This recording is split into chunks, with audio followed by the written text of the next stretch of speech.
bonjour. Bonjour. Donc vous êtes Françoise Landreau et vous avez fait paraître un premier roman aux éditions des Béatitudes qui s'intitule « Et elles passèrent sur l'autre rive ». Voilà. Alors est-ce qu'en quelques mots vous pouvez nous introduire à la lecture de cet ouvrage ?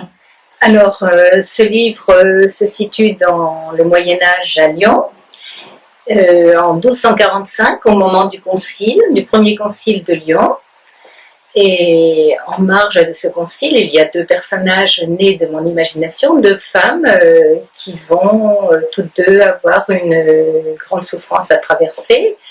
Alors, il y a d'abord Mathilde, qui est une recluse, c'est-à-dire qu'elle a choisi une forme extrême d'enfermement, et elle est à l'abbaye de l'Île Barbe, donc dans une cellule qui a été murée le jour de son entrée en reclusion.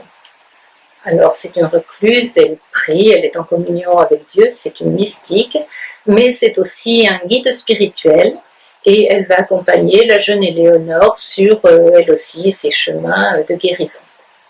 Donc peut-être je peux ajouter un petit mot sur Éléonore. Éléonore, c'est une jeune femme qui a la tristesse de ne pas pouvoir avoir d'enfant, et donc de ne pas pouvoir non plus donner un héritier à son époux, et de ce fait elle perd un peu tout sens à sa vie, et le livre va raconter comment, grâce à Mathilde notamment, elle va pouvoir retrouver d'abord une saveur à la vie et ensuite un sens.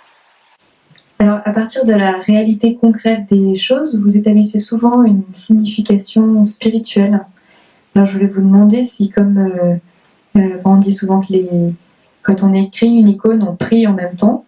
Je voulais savoir si vous, quand vous écrivez, vous priez ou vous méditez.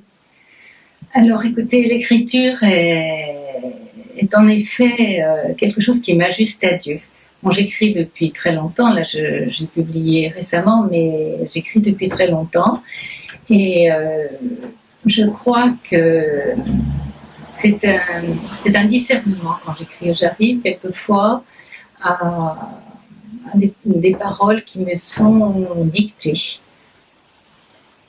Alors, c'est un livre qui met en scène deux femmes. Vous diriez que le public pour ce livre, c'est des femmes ? Alors, en effet, bon, les femmes peuvent être davantage touchées par ces deux histoires, mais je crois que tout être humain peut s'y retrouver. C'est un itinéraire spirituel, mais qui ne s'adresse pas spécialement à des chrétiens, mais c'est un itinéraire spirituel et humain, donc qui s'adresse à toutes les personnes qui ont des souffrances à traverser et puis qui trouvent une espérance à la fin.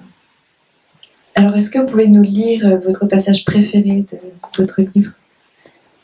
Alors, ce passage parle de la renaissance d'Éléonore, qui a été une renaissance au bout d'un long chemin.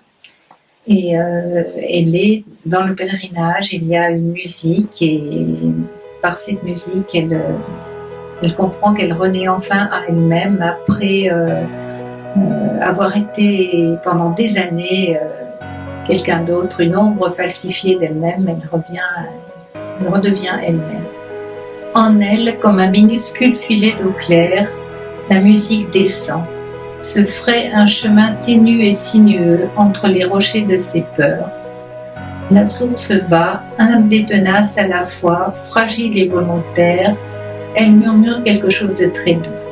Elle a trouvé une fissure, puis un passage, et c'est comme si la vie surgissait de nouveau, revenue de tellement loin. Tout son être s'ouvre, elle est éclose, femme.